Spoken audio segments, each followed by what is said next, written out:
paano ma-download yung GTA 5 Play. Ito, tol. Download mo lang yan. Yung link niya is nasa description na, tol. Download. And save. Saan natin.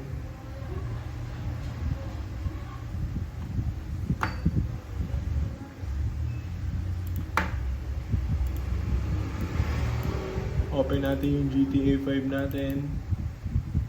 Ayan, makikita mo siya sa files, then hanapin mo yung GTA 5. Open yung Grand Theft Auto. Then open lang natin ito, dinownload natin. Ito, side by side natin. Ayan. Lipat mo yung dinownload mo, tol, na Play GTA 5 na nasa link in description. Extract mo lang yan. Make sure mo na naka-off ang antivirus mo. Then extract here. Yes, tol. Then yan, gagana na yung GTA 5 mo.